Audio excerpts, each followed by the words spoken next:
புதுச்சேரியில் புதிதாக கட்டப்பட்டு கிரகப்பிரவேசத்திற்கு தயாராக இருந்த அடுக்குமாடி குடியிருப்பு வாய்க்காலில் இடிந்து விழுந்து நொறுங்கிய பரபரப்பு சம்பவத்தை விவரிக்கிறது இந்த செய்தி தொகுப்பு.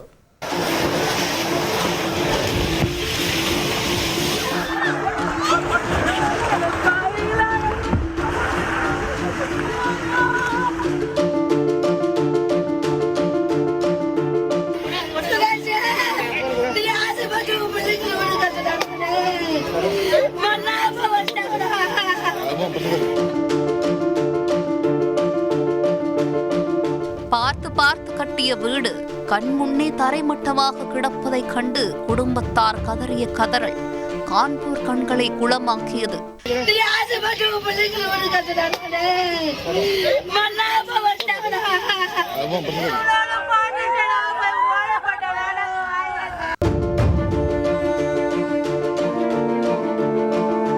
புதுச்சேரி மாநிலம் உப்பளம் தொகுதிக்கு உட்பட்ட பகுதியில் உள்ள ஆட்டுப்பட்டி அம்பேத்கர் நகரை சேர்ந்த சாவித்ரி அரசால் தனக்கு வழங்கப்பட்ட இலவச நிலத்தில் தனது கனவு இல்லத்தை கட்டி வந்தார்.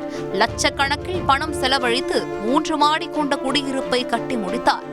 கட்டுமான பணிகள் முழுவதுமாக முடிவடைந்து வரும் 1ஆம் தேதி கிரகப்பிரவேசம் நடத்த திட்டமிடப்பட்டிருந்தது.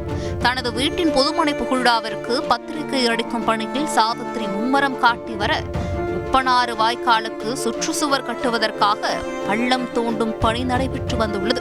இதனால் புதிதாக கட்டப்பட்டு வந்த வீடு சற்று சாய்ந்து காணப்பட்ட நிலையில் பொதுப்பணித்துறை பொறியாளர்கள் ஒப்பந்ததாரர் ஆகியோர் வீட்டின் தரத்தை ஆய்வு செய்ய வந்தனர்.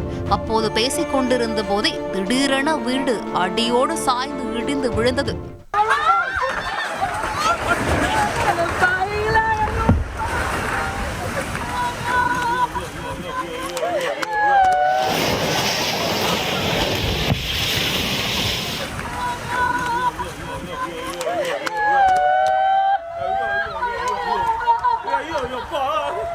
வீடு இடுவதைக் கண்டு அங்கிருந்தவர்கள் ஓட்டம் பிடித்ததால் உயிர் சேதமின்றி அனைவரும் தப்பினர். ஆனால் பல இடத்தில் கடன் வாங்கி நகையை அடகு வைத்து ஆசையாய் கட்டிய வீடு இடிந்து கிடப்பதைக் கண்டு மனம் பதைத்து போயினர் சாவித்ரி குடும்பத்தினர். நானும் 20 பவுன் கொடுத்துக்கிறேன். 20 பவுன் அவங்க டாக்டர் ஐயா, நானும் 20 பவுன் 5 லட்சம் பணம் வட்டிக்கு வாங்கி கொடுத்தாங்க. வட்டிக்கு வாங்கி கொடுத்து எனக்கு கருவிடாங்க விடுவாங்க செய்யா. எதிர்த்தாயா எங்களால முடியலையா? எங்களுக்கு எதிராக நல்ல பதில் எங்களுக்கு நல்ல செய்ய சொல்லுங்க, எங்களால முடியல. தனது வீடு இடிந்து விழுந்ததற்கு சுற்றுச்சுவர் கட்ட வந்த ஒப்பந்ததாரர்களே காரணம் என வீட்டை இழந்த குடும்பத்தினர் குற்றம் சாட்டுகின்றனர். பாத்தீங்கன்னா இந்த வாய்க்காவை 1.5 வருஷத்துக்கு முன்னாடி நோண்டபடியே போட்டுட்டாங்க. இந்த பீடபிள்யூ பொதுப்பணித்துறை எந்த வேலையும் செய்யல. இன்னைக்கு இந்த வீடு விழுந்ததுக்கு காரணமே என்னன்னா, ஒரு இரண்டு அடி முன்னாடியே விட்டு நோண்டி இருந்தா இந்த பிரச்சனைக்கு இடமே கிடையாது. இன்னைக்கு பாத்தீங்கன்னா இவங்க ஜேசிபி எடுத்துன்னு பள்ளம் நோண்டி ஒரு 1.5 வருஷத்துக்கு முன்னாடி போட்டு அப்படியே தண்ணி அப்படியே தேங்கி நின்னுச்சு. இந்த ஊர்ல பல வருஷமா இருக்கேன். இது அம்மாவோட இடம். அம்மாவோட இடத்துல நான் வீடு கட்டிட்டு இருக்கேன் சார். நான் வீடு கட்டி 1 வருஷமா தொடங்கி 1 வருஷத்துல முடிச்சுட்டேன். வீடு பினிஷிங் ஆயிடுச்சு. வர 11ஆம் தேதி நாங்க வீடு குடி போறோம். பத்திரிக்கை அடிக்கிறது போகும்போது இங்க வேலை நடந்திருக்குது. பின்னாடி கொக்குலிங் போடுறாங்க. எங்களுக்கு இன்ஃபார்ம் பண்ணவே இல்லை. இன்ஃபார்ம் பண்ணாம அவங்க செஞ்சிருக்காங்க.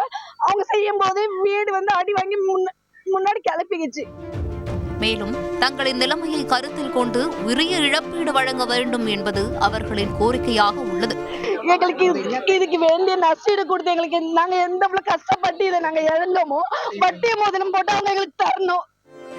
இந்நிலையில் கால்வாய் ஓரத்தில் அமைந்துள்ள இடத்தில் அதிக உயரத்தில் வீடு கட்டப்பட்டதால் சரிந்து விழுந்ததா அல்லது வாய்க்காலுக்கு பள்ளம் தோண்டியதில் ஏற்பட்ட பிரச்சனையால் இடிந்து விழுந்ததா என்பது குறித்து விசாரணை நடைபெற்று வருகிறது.